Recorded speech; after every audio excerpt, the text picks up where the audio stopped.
Buckle up for another episode of Ghostfacers, a supernatural rewatch podcast. My name is Richard, and sitting shotgun as always is my brother in podcasting, Reed. The ankle bone's connected to the wristwatch. The wristwatch's connected to the... Uh-oh. Let's get into it.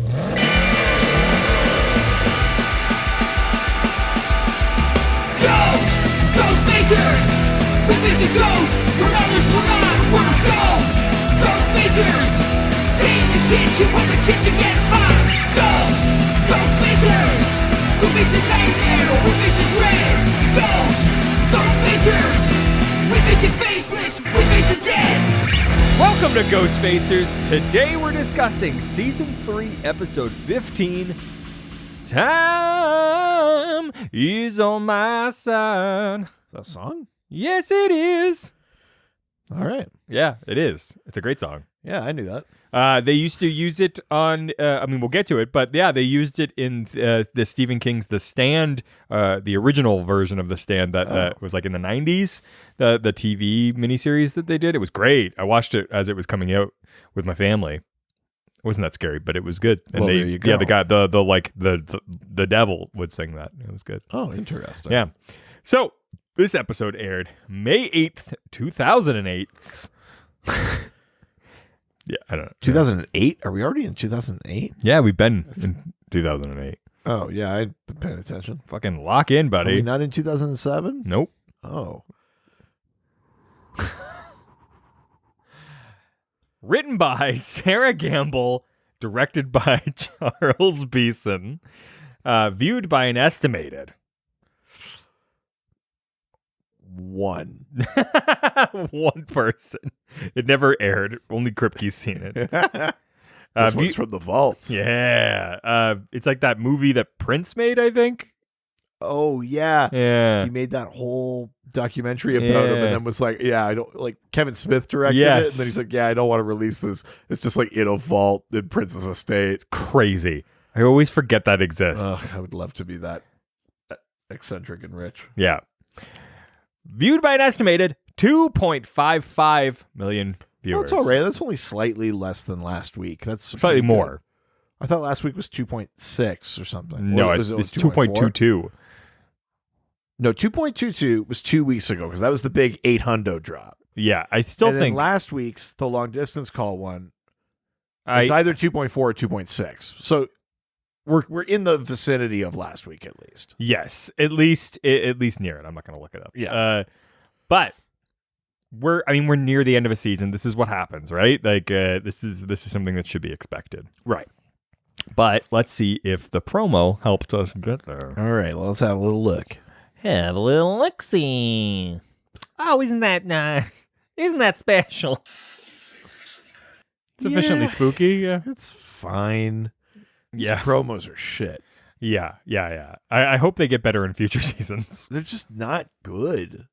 No, they just don't feel like they speak to like what makes these episodes good. I feel like the art of... Oh, God. Sorry.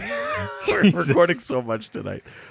I feel like the art of teasers and trailers and stuff like that has come a long way. Totally. I mean, obviously to the detriment of some things, we're showing too much in trailers and stuff, but like, I do feel like there's more effort put into them, like a little more, like that they have to have their own arc of pacing as if they were like a little mini something you got to go from start to finish. And I feel like that's what's missing in these promos is like any sense of storytelling, direction or storytelling. Yeah. I fully agree. Yeah. International titles. Okay. So this episode is Time is on My Side. Yeah. I'm willing to bet most of them are not just that. Well, so Time is on My Side is the title of a song originally written by Jerry Ragovoy and first performed by jazz trombonist Kai Winding and his orchestra. The most widely known version, though, is the version covered by the Rolling Stones. Right. So, who do you think got it right on the money? Brazil. Yeah, Capoeira. Yeah, it's Brazil. It's always Brazil. Brazil's usually pretty close, which is, I guess, weird in its own way. Yeah, for sure. The German title, what do you think? German title. I'm gonna say I Could Wait. No, a little bit more specific, I think. Okay. I Will Not Die. Closer. Right. Very, very close. Yeah, for sure. Okay. It's Eternal Life. Okay. Yeah. So yeah. Okay. Gotcha. Yeah. The Hungarian title. Oh, Organ Jumble Jam. It's really just an extension of the German title. It's The Secret of the Eternal Life. Right? Not bad. Sure, that's fine. Hungary. Yeah. And the French title. Replacement Parts. No, it's Le Secret de l'Immortalité. Your French accent is so insane. Like you're trying to put on the French accent. I can't even tell you what it sounds like. It sounds Mm-hmm. It sounds like you're trying to speak Italian backwards. Like playing a record backwards. Like Yeah. Yeah. Le secret de l'immortalité. Yeah. That's what it sounds like. Yeah. That's crazy. The Secret of Immortality. Le secret de l'immortalité. Yeah. I think we're saying the zut same thing. alors. We're saying the same thing. Sacré bleu. Du monde. Fromage. There is no featured music in this episode. Well, shit. I know.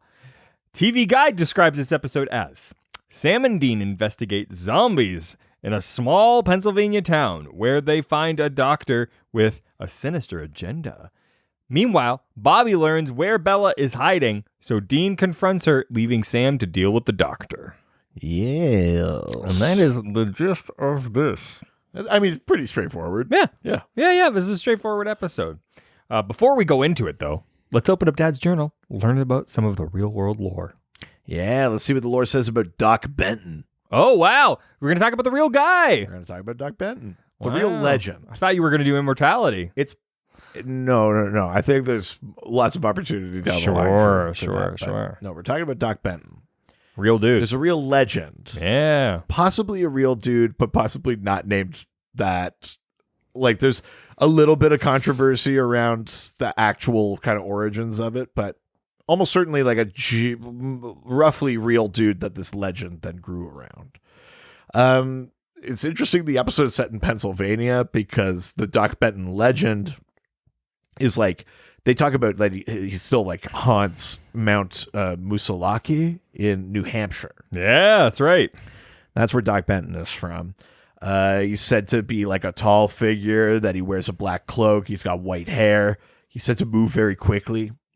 And part of the legend is that he's responsible for a bunch of strange mutilations of animals and people. So the legend is relatively simple. That his name is Thomas Benton, or Thomas Hart Benton. Yeah. In the 18th century, he goes to Germany to study medicine. He like grew up poor, but he somehow, there's lots of fuzzy bits in the legend, but he gets to go to Germany to study medicine. And while he's there, it's something to do with his studies and that, but he starts like getting an interest in like the taboo and stuff like that. He begins like an actual legitimate interest in trying to discover the elixir of life. Yeah. As you do. The weird part of this legend is that there's not a lot more to the elixir of life piece. Yes. Other than just noting he's into it. He comes back to New Hampshire and he works as a doctor. And like a plague or a pandemic of some description hits. 18th, 19th century. I'm not sure what that would be. That's too early for Spanish flu. So I mean, Black Death also lived forever. So I'm not sure what it is, but some sort of pandemic comes through and his like wife and kid die, a bunch of people in town die and stuff like that. And he kind of becomes like a hermit after that and a recluse, and people don't really see him around other than to get like the odd supplies. Sure. And then there's this very cold winter.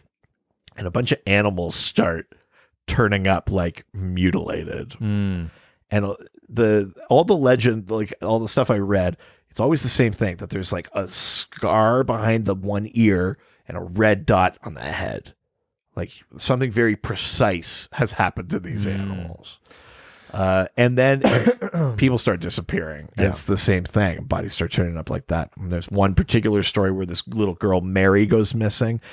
And it looks like from the snow, like she's been dragged. So the town kind of gets together to try and find. They follow the tracks. It goes to a cliff. They can't see anything. There's nowhere for them to go. And they look up. And it's Doc Benton carrying her up the cliff and then just throwing her off. Jesus. And when they find her corpse, she has the same marks and everything. Whoa.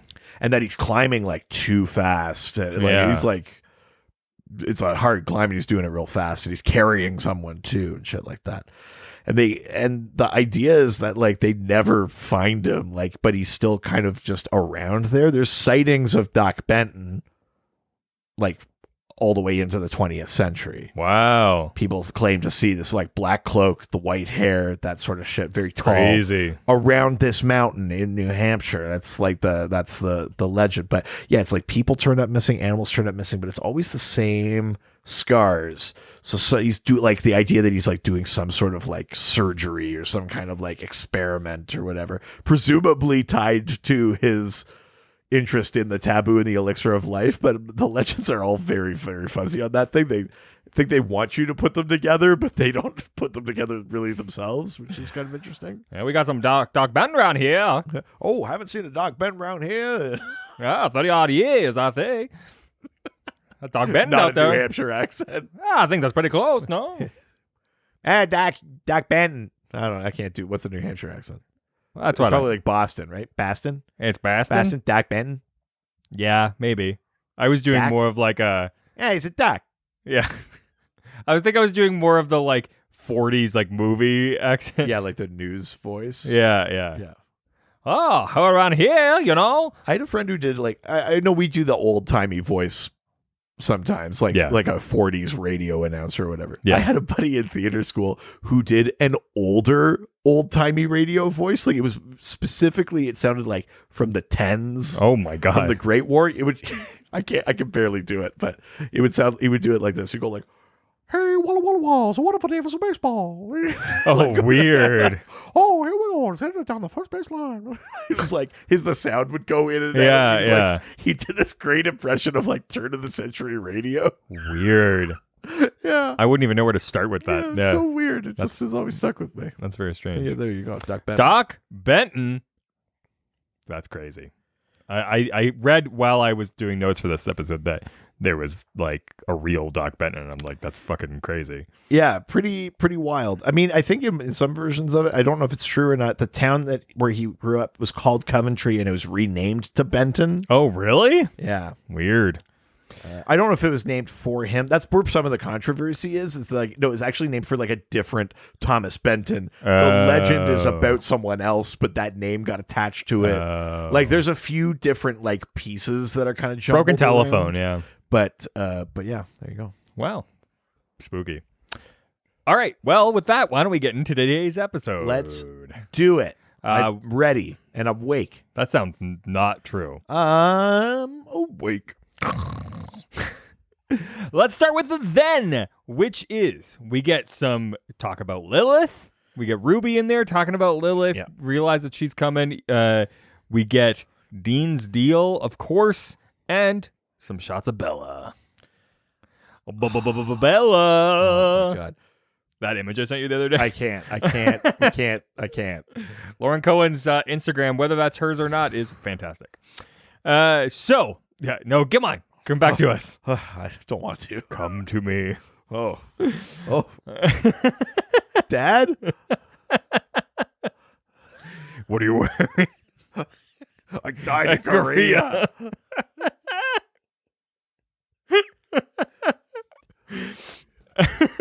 Let's look at the sex from Dad. Such an awful so line. insane. Did you find out why your dad wanted your chest measurements, by the way? No, he wouldn't tell me. I asked What? why, and he's here. I'll Being cryptic about it? Yeah, he wanted like, my wouldn't chest you like to know, measurements. winky I don't know if I face? said that on the podcast or not, but he sent You me didn't. a text that was like, You didn't. That was just a private thing. "Oh, right, yeah." He sent me a text that said, "Can you get a tape measure and give me your chest measurement ASAP?" And then I said, But when your classic I can dad do it in fashion. a few hours when I've done podcast recording." And then later I wrote him with my chest measurement. Yeah. And I said, "Why though?" And he said, "Why not?" That's weird. That's a weird response to that.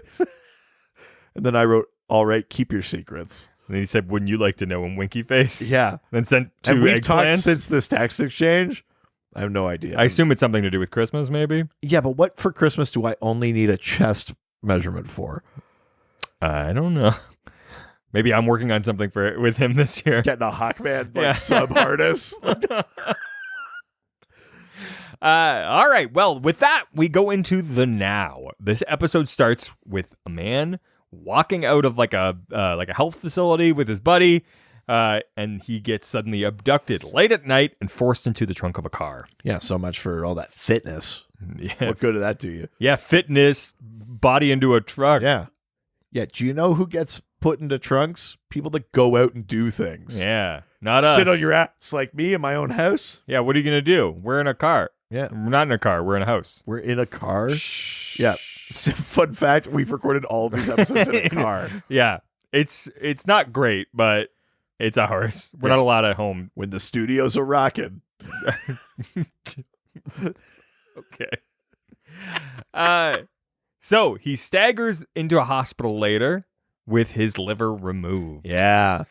Which is so creepy. I mean, like organ harvesting is Yeah. like a real thing. Yeah. It's not inherently supernatural. Yeah. And that's very creepy. Definitely. Yeah. The patient's story is almost identical to the urban legend of the kidney heist, where a young man meets a beautiful woman and she drugs his drink. He wakes up the next morning to find himself in a bathtub full of ice with his kidney surgically removed. Yeah. Fucked up. A blee.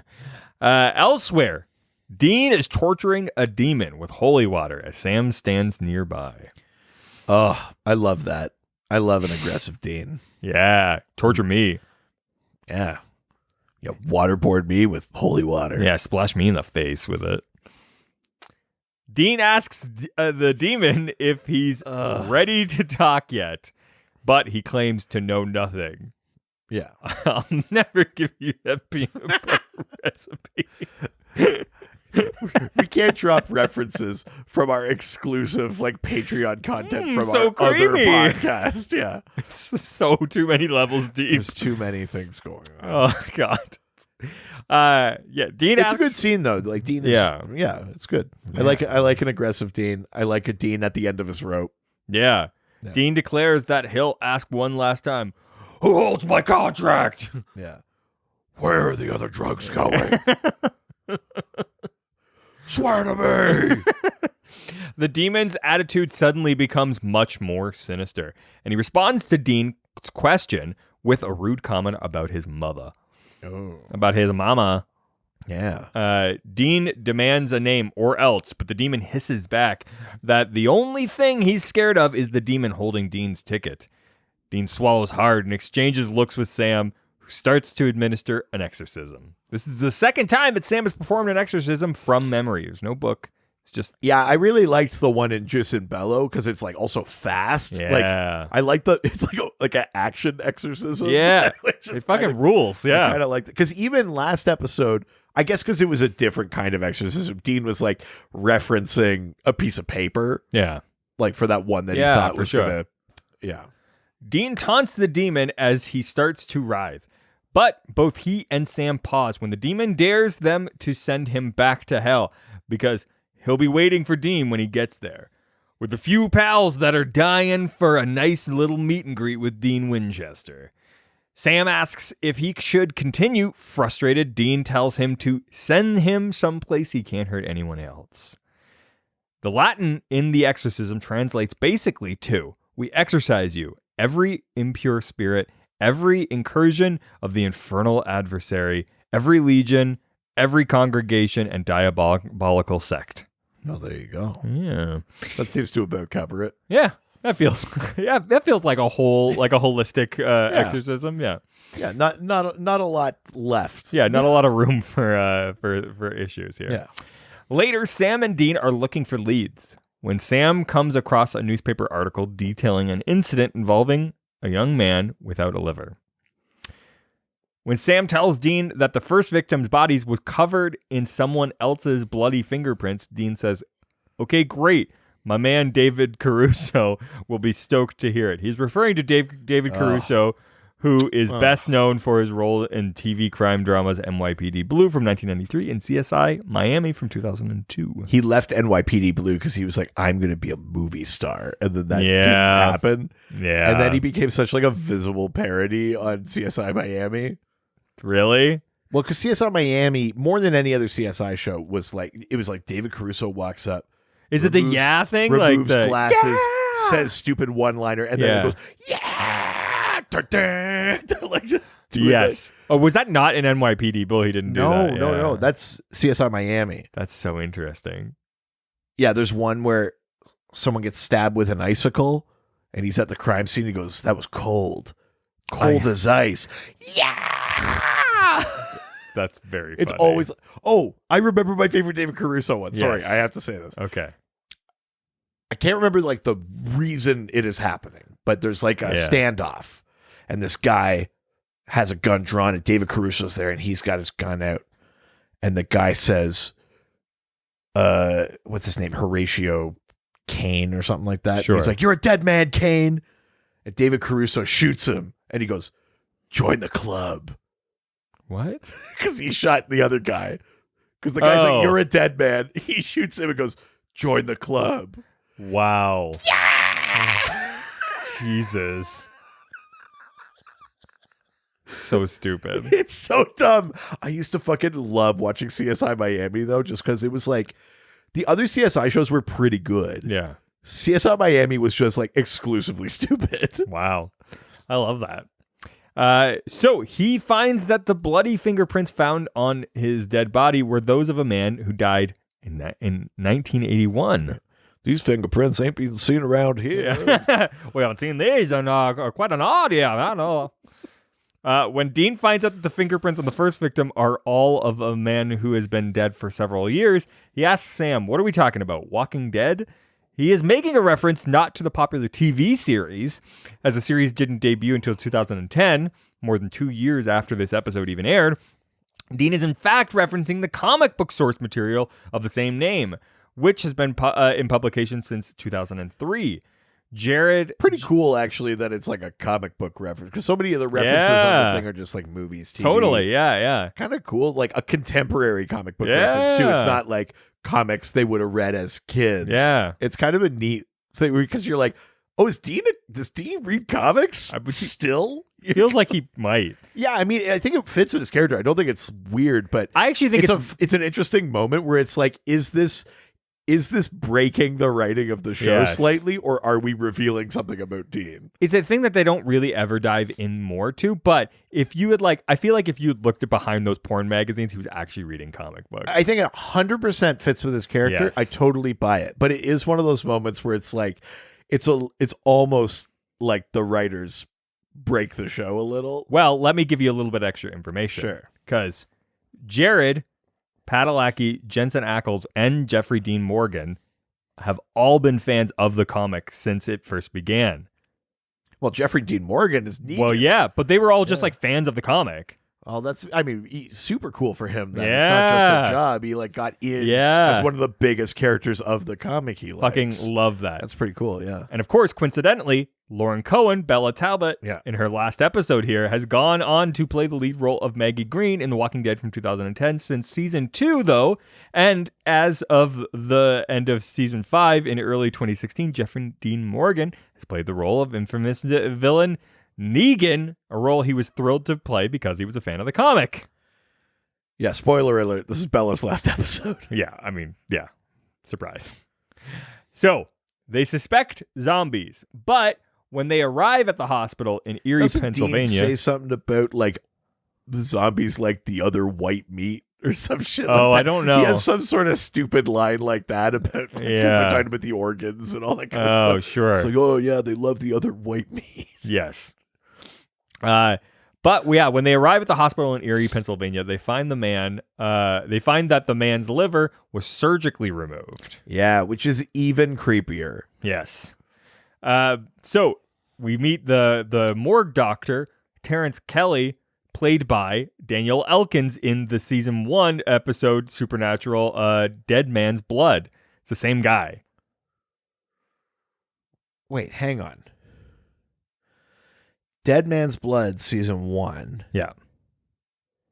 The vampire episode. It's the vampire ep. Where they get the colt. Right. The guy who had the colt. Oh, like the hunter. Yes. Oh, shit. Oh, It's the same actor. I didn't even clock that. I know. Oh, fuck. Isn't that interesting? So the same guy that was the hunter that gets off to that episode Yes. is the morgue doctor Yes. here. I didn't clock that at all. This is also the first time that a coroner has asked the brothers to show them their badges on screen, which is a thing that actually like commonly happens after this. Yeah. He's the first coroner to do his job. Yes. Before I show you these bodies, are you supposed to be here? Yeah, exactly. So funny. They then talk. Yeah, I like the idea that Bouncers card you outside the bar. They don't wait till you get in and then go like, wait a minute. That's true. These guys get so deep into a police station before someone asks them to show their badges. No, I do remember like as a teen going to bars and the bartenders then also sometimes would card you. Oh, really? Yeah. Oh. Or like, yeah, like if you didn't come in like before, like if you were like coming around noon or something, and they could serve and alcohol. then, like, staying. Yeah. Sure, yeah. They then talk to a patient who woke up with one of his kidneys removed, who is very not helpful at all. He's such an asshole. He's so just like, it was like, I'm sorry, I didn't get a good look at the guy because my fucking liver was being removed. It's like, we get it, man. We're investigating. Jesus. Yeah, he's just like, do you want help with this? yeah, and it's like, I mean, I'm with him too because it's a dumb question. Yeah. I like that he's just like, imagine. Oh, yeah, I got a great look at it. Like, yeah. Imagine the worst pain you've ever felt, and then it's worse than that, is what he says. Yeah. But Sam finds out that one of the victims was sewn up using silk threads, while maggots were used to prevent infection. Yeah, which is not 100% old-timey thing. I think there are still like current medical applications of maggots. Really? Not a lot, but I think they do sometimes still use them. Maybe on like necrotic tissue or stuff like that. Jesus. It's again not common or whatever, but sometimes there are still medical applications of leeching and stuff too. Jesus. Again, it's not like a regular practice, but there are some circumstances where they still use it if they can't do something else or whatever. I like the idea that like at hospitals they're like, you like go down into the basement, open like a big wooden doors, and like there's like the worst doctor in the hospital is down there. It's like, are you here for my babies? Yeah. And he just hands you like a bucket of maggots. You're like, yeah, I'll give these back when I'm done, Norman. Yeah. All right. Okay, treat them nicely. Worry about. I'm gonna count them all. Don't lose a single one. Don't worry about. Make sure you look out for Nigel. He's a nasty little one.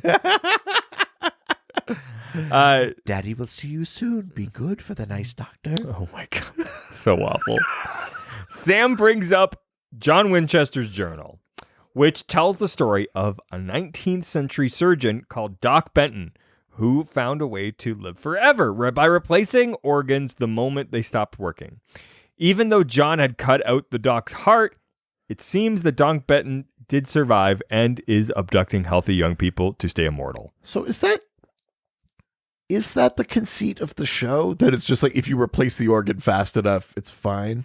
No, so I thought it's two things that they never really properly explain it, but there's two things going on. One, he figured out immortality. Right. Okay, that's what I thought it was. He figured out immortality, but the catch is your body still ages. So then as things fail, he has to replace them. Yeah, right? yeah. Exactly. Okay. That's what I thought, but then I was like, wait, was there not that extra bit? It is a weird, confusing thing where it's just because like that's why later on when they shoot him, it doesn't do anything. Right. I don't know why. That makes more sense. I don't know why he needs all the parts to continue, but they work together, but like there's apparently like a gap where if you take something out, you can put it. But it's also like he's immortal, not endlessly young. Yes. Like all the parts will still age and stop working, or things will happen. So he has to keep replacing pieces. Yeah, exactly. Yeah, so gotcha. We then get to see a jogger who is suddenly abducted. So we're getting another. It's very quick. Do you know what? Okay, all right. Joggers joggers deserve it. Thanks. Run faster. You're either a runner or a walker. Get out of here with jogging. What is weird hot take for me? Yeah.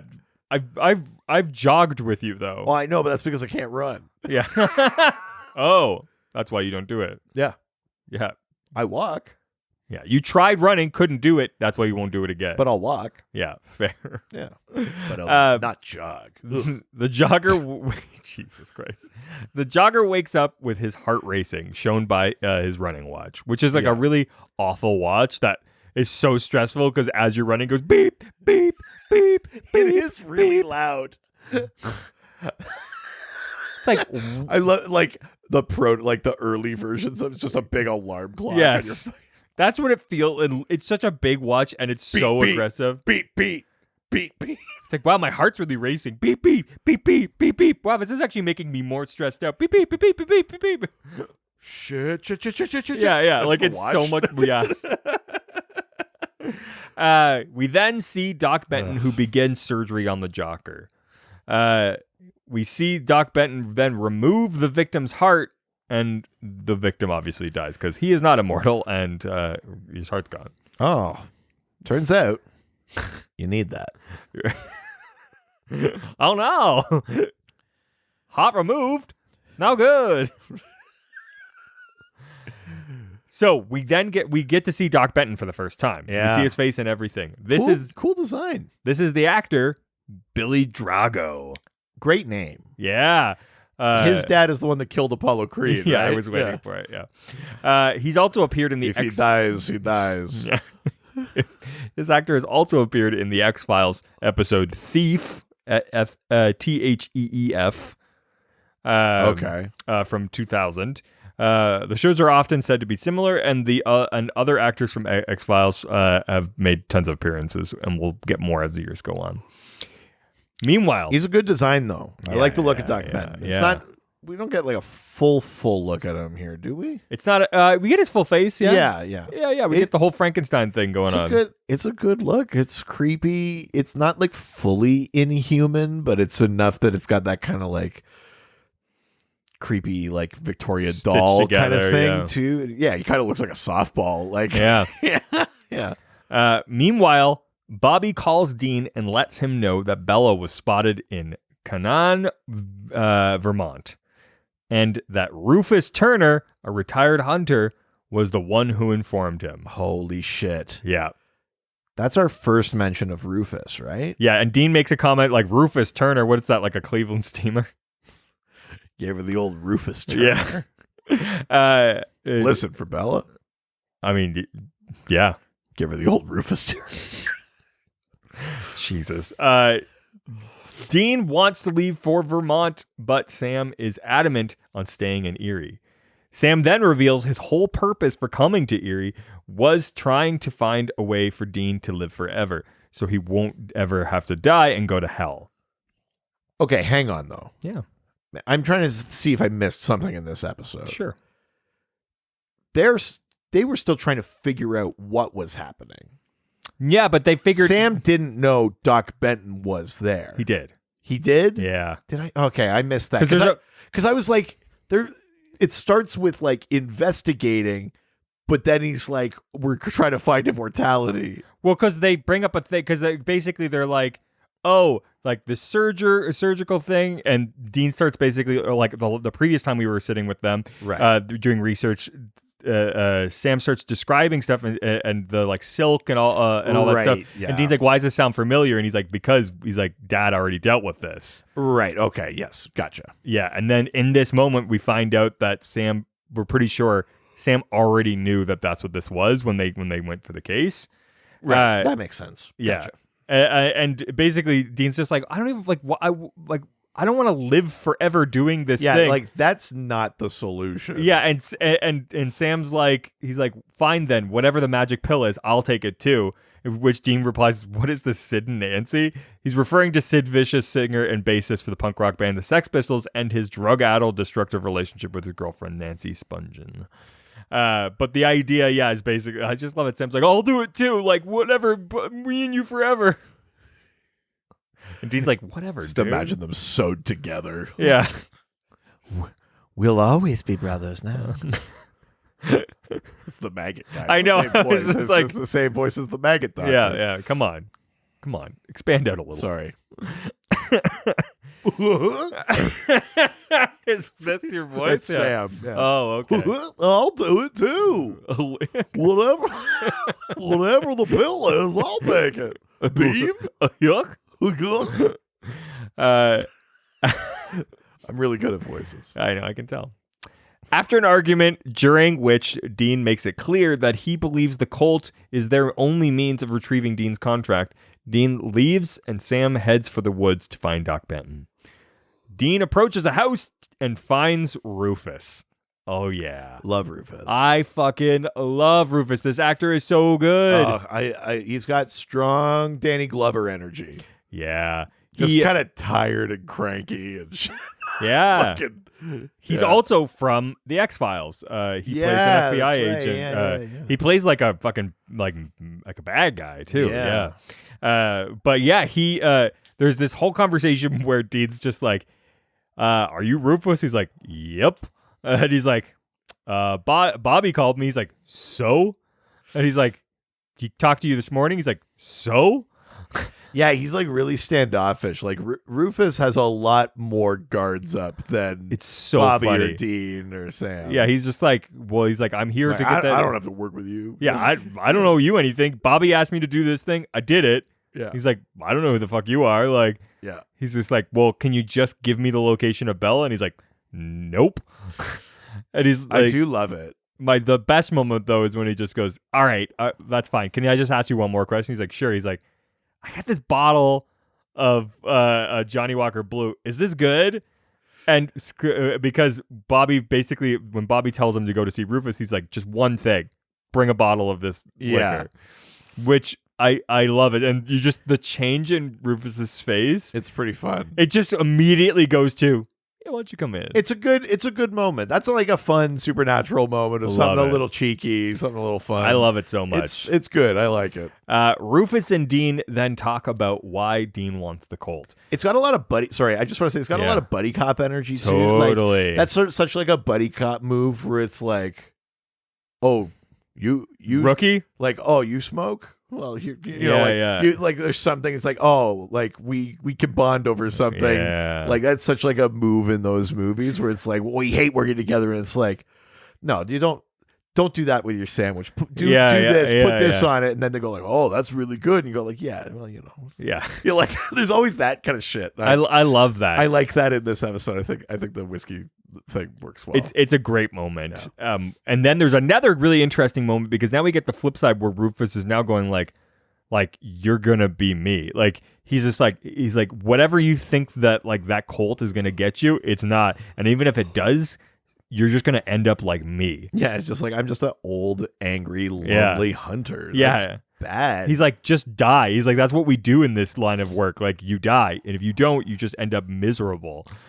He's got a point. It's really, really interesting. And he's like, certainly up against the idea of eternity. What's the difference of like another 40 years? Yeah, exactly. You know, like it's like, yeah, I guess you could put it off and maybe get out of it, but like, then what are you looking forward then to? what? Like, yeah. also, just because you get out of this demon deal doesn't mean you're not going to go to hell. Well, yeah, exactly. That's also like, yeah. a thing we haven't really talked about, but it's like John is just in hell. Yeah. Like John Winchester came out of hell to help last season. Yep. And he didn't have a demon. Well, I guess no, he did. But Yes. still, my point being, there's people that go to hell without demon deals. Yes.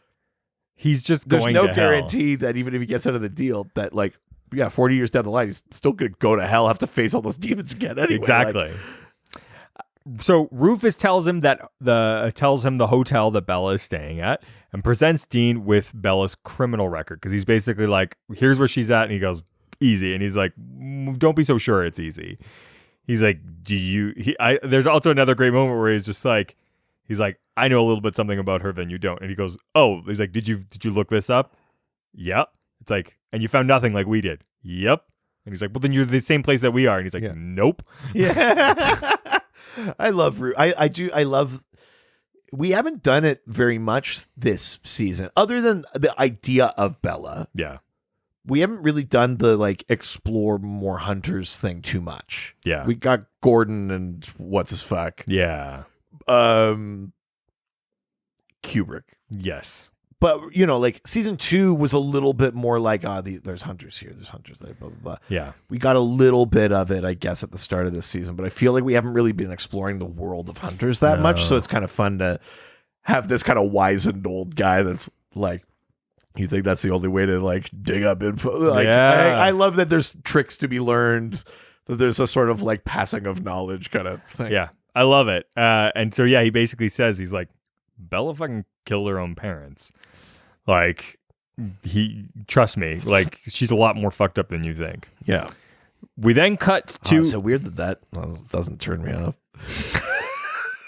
It's a level of danger. Yeah. That's a problem. It's not a risk to me. I'm not her parent. Might be your daddy. Jesus. We then go to an isolated cabin. Sam acquires the book, the doctor's lab book. He gets into the cabin, and later not only finds the dead body of the jogger who had his heart removed, but also a young woman missing a chunk of her skin on her arm who is suddenly still alive. Yeah. Made me jump when she wakes up. Yeah, and again, pretty good effects and everything. I mean, Supernatural is always pretty solid that way. Totally. But yeah, it all looks really good. Very creepy. I mean, the cabin thing is I think the cabin thing is a reference to the idea that Benton was like a recluse in the legend and stuff like that. And exactly. It's very, very creepy.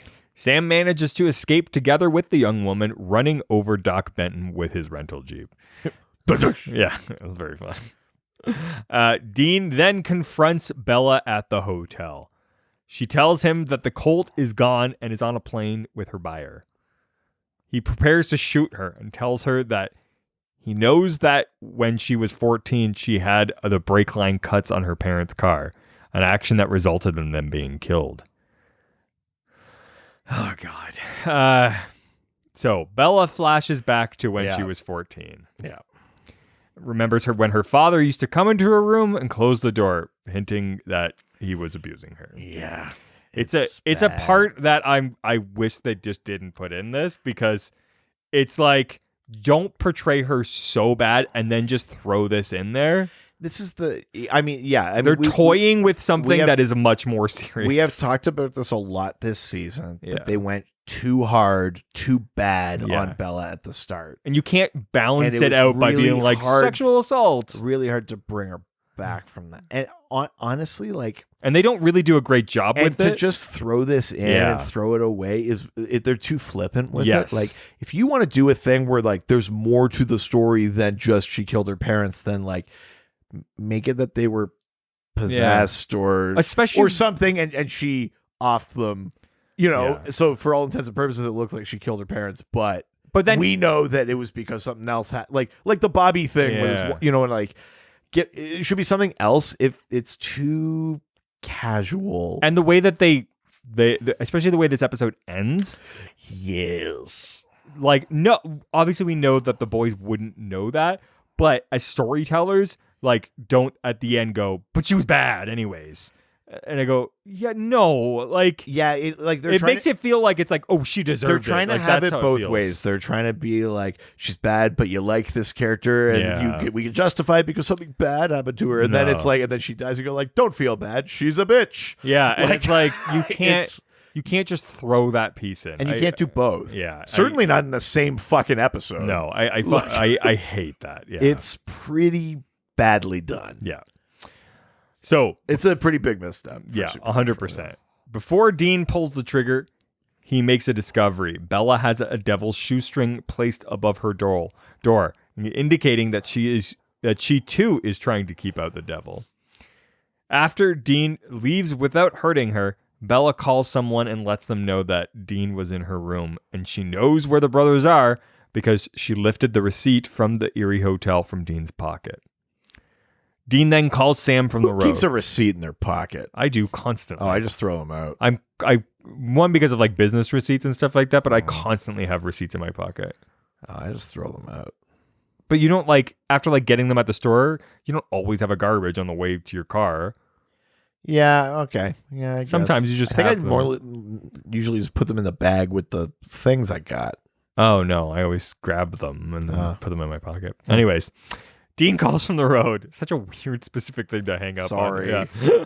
It's late. I just fucking, there's weird, like, I just latching on to weird details. Let's just blow past the Bella sexual assault thing and just go right to who the fuck keeps a receipt. Yeah, that's just like the show does. I would argue it's the worst thing this episode does. Oh, no. Oh, no. Sam tells him what happened and that he has the Doc's journal. From the journal, he learned that only science and not magic is responsible for Doc's immortality. He's just like, we can fucking do this. He's like, it's just science. It's not even magic. And we know magic. Like, he's like, we can figure this out. Doc then abducts Sam using chloroform. Sam wakes up tied to a table at the Doc's cabin, with Doc Benton standing over him, trying to remove his eye. Yeah, it's creepy. It's Oh, got, like, it gets the, like, so the close. tape thing, like Such a holding good aside. special effect. It's got like a fucking melon baller or whatever he's holding. Ugh, such a good special effect. Because Doc's eye is all like milky and shit. Yeah. Like you can tell it's like no This more one's mileage, going, more mileage in this boy. Crazy. Yeah. But just as he's like literally like just like the scoop is like in almost. It's so it. Okay, do you think this is this worse or about the same as like the fingernail shit from? I was like, what are you gonna say? Is this worse or the same as keeping a receipt? It's not what I was gonna say. Is this worse or the same as the fingernail shit from the Krampus episode? I think they're very similar. It's on par. Yeah, I think it's on par. Yeah. Dean shoots the doctor before he can operate, though. Doc Benton goes after Dean. Dean stabs him in the heart using a knife dipped in chloroform to knock him out. There's a great moment where he stabs him and he's just like, you think a knife's going to do that? And he's like, no, but he's like, that new heart you got there is probably beating real strong right now. And he's like, what? He's like, yep, pumping all of this chloroform I found through your body. It's a good moment. I like when Dean is clever. Yeah. I think it works. Like, he's been doing this a long time. I know he's kind of a blunt instrument, but like he still knows his shit. Like, totally. I dig it. I like it. Yeah, I like it too. Dean stabs him in the heart and Doc falls on the table. The Doc comes to and tries to bargain with them, telling the brothers that he is their only hope to get Dean out of the deal. Right. Dean doesn't want to live his life the way that Doc Benton does. And Sam and Dean decide to bury Doc Benton alive. There's a great moment where because Sam's he could even going like, he can help us. Yeah. And Dean's just like, this is not the life I want. Yeah, no kidding. I mean, also, listen, it's a good design, but I'm questioning Doc Benton's approach. Oh, are you? Because I don't mean just generally, but I mean, like, let's say you're in for a penny, in for a pound, Sure. I'll replace the parts as they wear out kind of shit. Yeah. But like, Why why do are it you bit only by bit? replacing like a third of your Yeah, face? Like, yeah. Get a whole face. Yeah, I know. Do the face off thing. Yeah. Like, get a whole face at least. Take your face off. Why are you only doing a third of your face at a time? Yeah, take your face off. Yeah, Dean does not want to live his life this way, so they decide to bury Doc Benton alive. Which is, I mean, is this, oh no, it was last season where they bury fucking H.H. Holmes, the ghost of H.H. Holmes. They bury him too. Yeah. Yeah. Crazy. That's a good move that they got to keep in the tool belt. Yeah. Always just bury everybody alive. Buried alive. In the center of a cold, dead planet. After they capture the doctor, Dean says, this is a funny thing. So, like, when the doc first wakes up, Dean says, wakey, wakey, eggs and bakey. The brothers then go on to bury the doc alive. In the movie Kill Bill, Bud says the same thing to the bride right before they bury her alive. When did Kill Bill come out? Before this, Yeah. right? Yeah, okay, Yeah, so yeah. it is a Kill It's like- Bill reference. Yeah, it's like 2005 or something like that. Man, listen, I'm not a huge Tarantino fan, objectively. But you like that movie. I love Kill Bill. Yeah. Kill Bill and Death Proof, I'm like, well, shit. Yeah. These are really good. Definitely. Yeah. At the hotel, Bella enters the Winchester's room. She takes her gun out and shoots both the beds that the boys are supposed to be sleeping in. Yeah. This is a real, like, Nazgul trying to stab hobbits sort of scenario. Yeah. Absolutely. Only to find out the brothers are sleeping in another hotel. Yeah, just across the way. Yeah, exactly. With a beautiful drifter that picked them up in the bar. I heard that he sleeps with that horse. Yeah. Also, when he kicked his helmet, he actually kicked it and broke his foot. Yeah. Fun fact. That's my favorite meme. I like that. I like finding out that it's not just me. No, it's like everybody. Because, like everybody's watched the fucking special features. Yes. We all know. Like, Yeah. It's such a funny thing. It's very funny. But she finds out that the brothers aren't there. Okay. They've placed blow-up dolls in their beds to fool Bella. God, now Dean's got to go buy 2 new blow-up Yeah, dolls. Dean was like, I was saving these. Yeah. But it'd be funny if she shoots the beds and you just hear.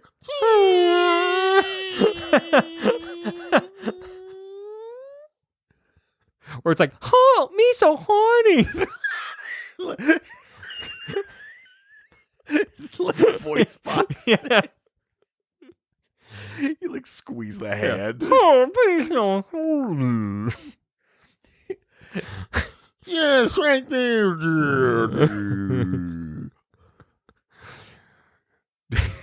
What are you wearing? I got in Korea.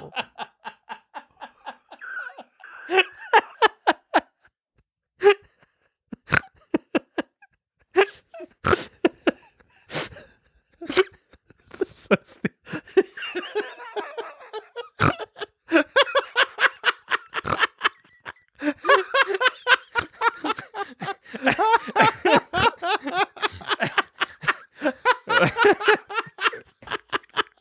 Motherfucker. That's when you know something's really funny. The phone rings in the motel where Bella is, and it's Dean.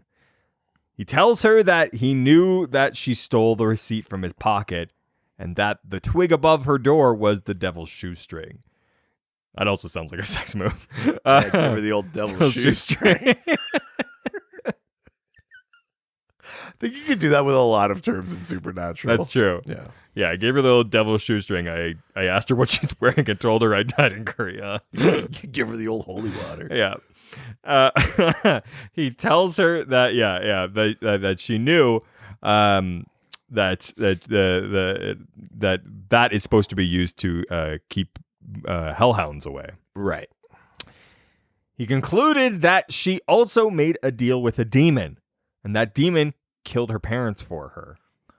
Bella reveals that she used the cult to bargain with the demon that holds her contract, but it wasn't enough. The demon also wanted her to kill Sam as well. Dean then states that they could have helped her if she had only been honest with them. Yeah, it's not like she has a fucking like crazy trauma that maybe... I know, it's like, and like, listen, she's shot Sam before. She could do it again. Like, yeah. Yeah, I know. They really try to be like, but it's okay. Yeah, have your fucking cake and eat it too. There's Yeah. a lot of like this makes me think of like the Batman Begins. They're like, I won't kill you, but I don't have to save you. Yeah, It's it's like no, that's killing you then. Yeah, It's pretty bad. yeah, that's killing you. You took out the train rail. Yeah, like you did this. yes. Jesus. Yeah. So she reveals that Lilith holds the contract and her contract and Dean's as well, and that Lilith is the one who wants Sam dead. When he asks her why she's even telling him all of this, she replies that she wants them to kill Lilith first. It ends with Dean hanging up on Bella, and the clock strikes midnight. At the same time, hellhounds can be heard howling nearby. Yeah, I mean, here's the big problem. Yeah. Beyond the Yeah. weird flippant treatment of her past trauma that we've never been privy to before. Yeah. But now it's okay. But we're just going to throw it in because it's her last episode. Yeah. Is that what we should have is Dean makes an assumption about her and sets this thing up. And then as she's talking about it, you get some like, oh, fuck, like, what did I do? Not even that he can stop it, but we need a little bit more like of that, like, oh no, like or they tried to help her, but it's too late at this point, and they get to her too late. But at the very least, we need the realization that he has done this, and then you can have this thing where it's like, maybe I deserve to go to hell, and then you know what I mean? Like, I think there's part of Dean's story that works with this, but they don't. He's just so fucking confident. It's like, nope, you're bad. Like, yeah, and that's kind of it. It's a weird Dean thing, especially in these early seasons, where he's just so willing to just be like, I'm just gonna kill a person, and I'm like, that's not your character though. Like whenever push comes to shove, you're not that person. Yeah, he's not that, truly. It's like the show isn't convinced of that. Like, they're just like, I guess we can't let him do that, but that's who he really wants to be. Yeah, he's such a badass, and we need a badass way to kill Bela. And it's like they kind of force him into it. Yeah, and it doesn't feel real to that character. I'd much rather him like be put in a position where he's like, he puts the pieces together and was like, oh, she like something really bad happened. Like, we need to help her, even though like it's the help the person who's not deserving of help, because helping people is good. Yeah, like, I mean, yeah. So much about Bela in general is mishandled. Yeah, but the worst thing is like, she stole the Colt last time we saw her. Yeah, but that's inconvenient for them. It's in character for her. She's out to make a buck. But really, since the first time that they met her, she's been helping them. Yes. She has not been bad. They go too hard that first episode. They try and win you back. So then to come in this episode and be like, we found the bitch. And then and then have Dean be like, you're going right to hell, you little whatever. You know, like, but then they're like, but you can still kind of feel for her because something bad happened to her.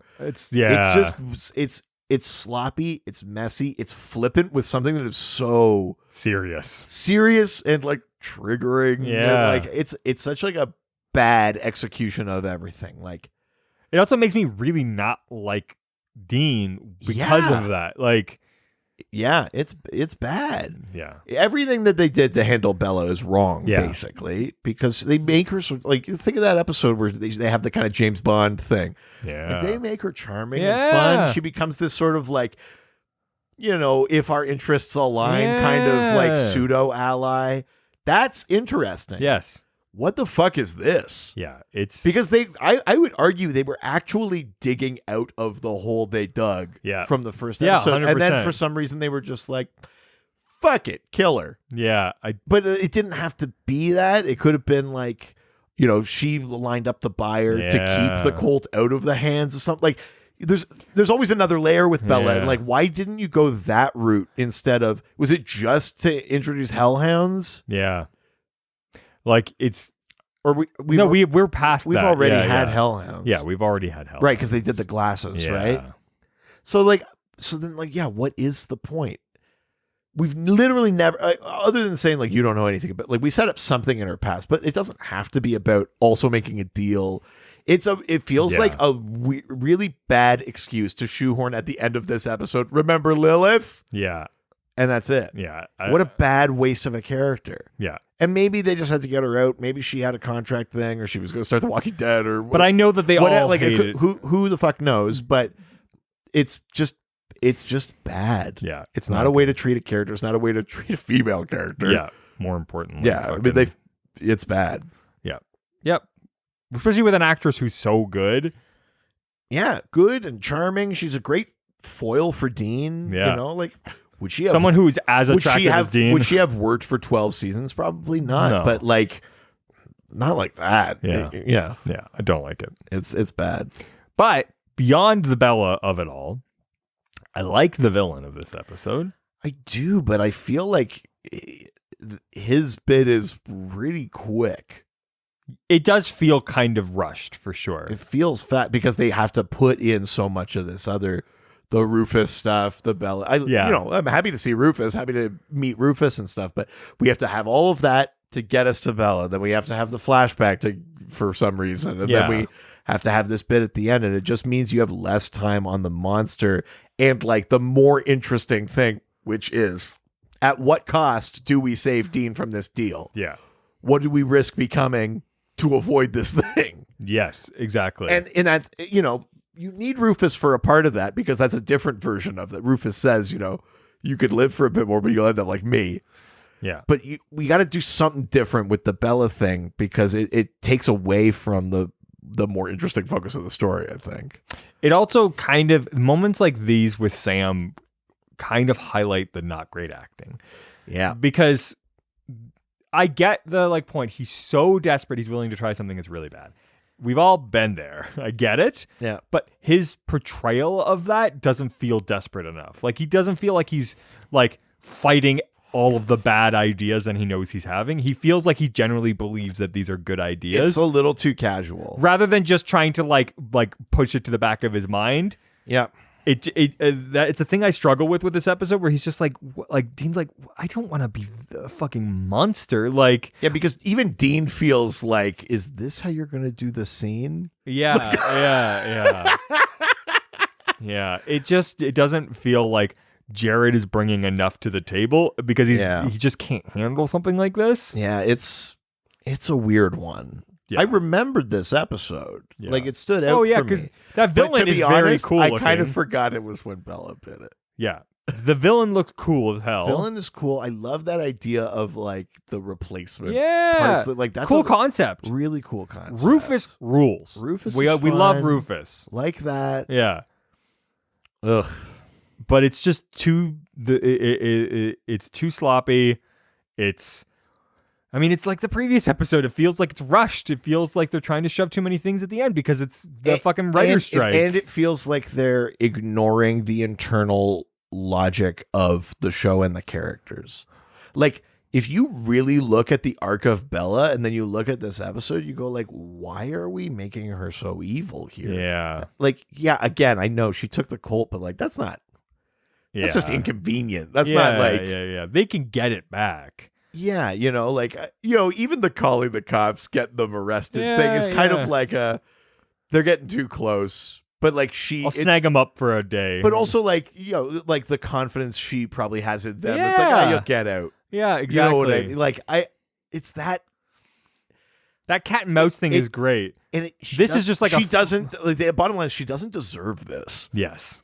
No. It's kind of needlessly cruel, not just narratively with throwing in that stuff about her dad, but it's like Dean is so malicious, and not even considering the fact that maybe she's gone through something, just assuming that she killed it just to get.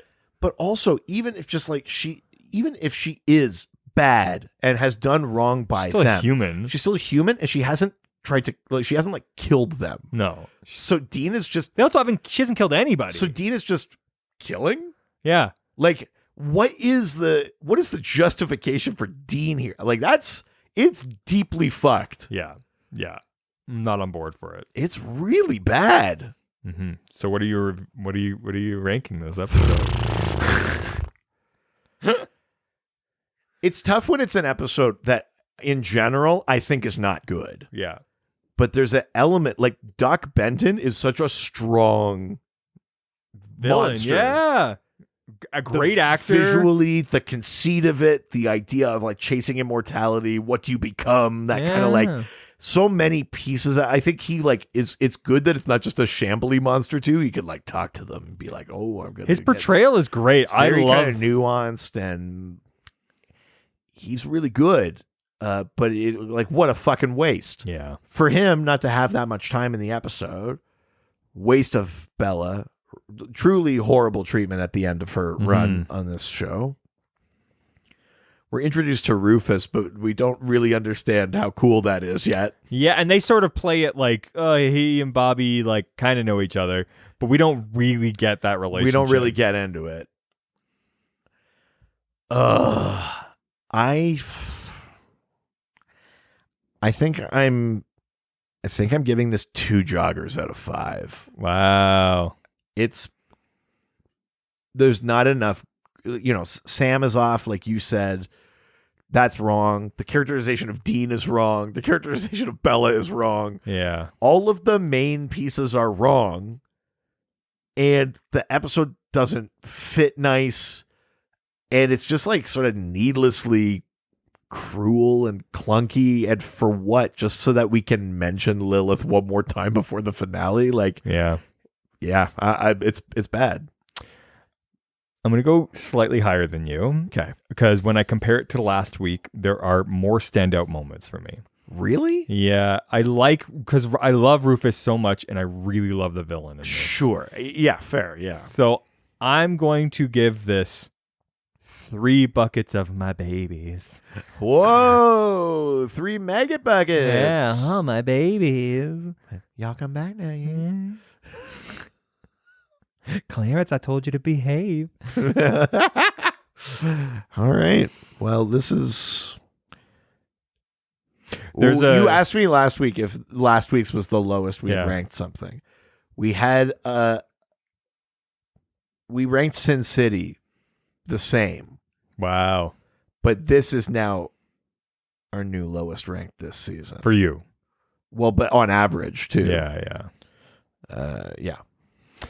There's a character that I created that I only really do in front of my wife, which is it's like a very frail, like Victorian child named Percival.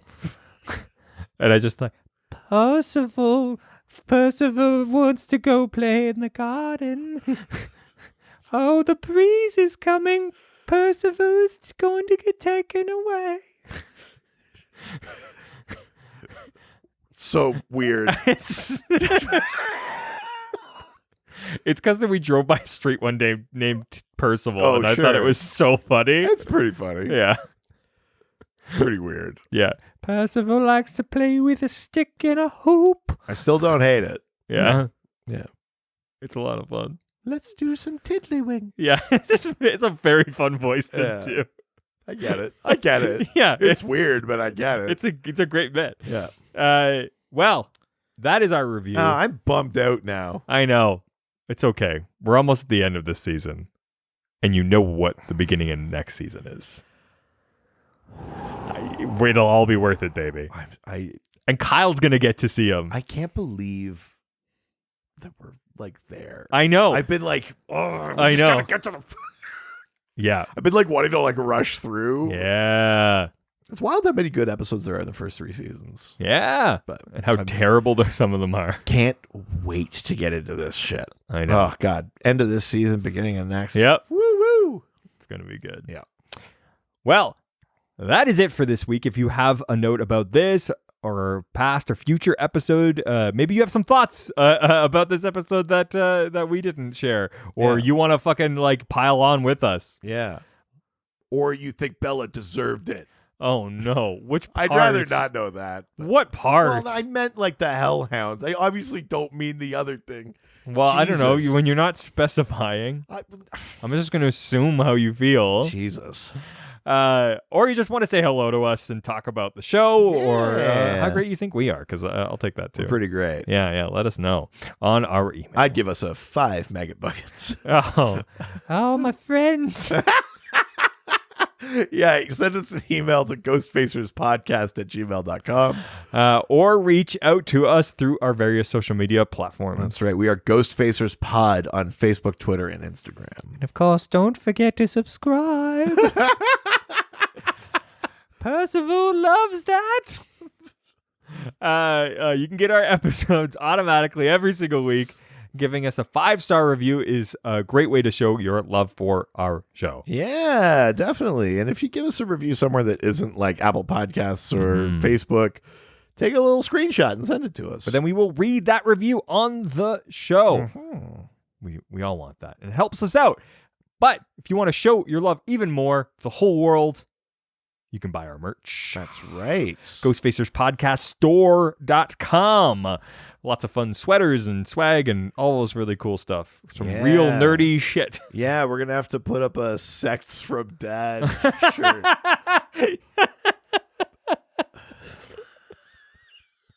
Just like, Dad, you up? Dad, what are you wearing? Dad, I died in Korea. The most confusing shirt you could wear. But those who know. That would be such a weird shirt. to see on someone. It doesn't make any sense. No, the front says, you up? What are you wearing? And then the back says, I died in Korea. That's how it really works. That's a good one. If you want to show even more love and get something for yourself, subscribe to our podcast, The Other One. That's right. The Dr. DC podcast. We're talking about DC comics and superheroes and the lore of those worlds. And we talk about Constantine and magic and demons and all sorts of shit. So there's lots of crossover with the stuff that you like over here. But if you just like hearing us talk about shit, go over there and listen to us talk about shit over there. We answer listener questions about DC comics. It's a fun time. That's right. That is it. Say goodbye, bitch. Jack. Oh my God, we're making friends. The guy from the basement and Percival. Yes. Oh, I like your friends. I wish I had friends. I only have Mrs. Magistrate. Mrs. Magistrate. Oh, Lordy. She only comes out at night.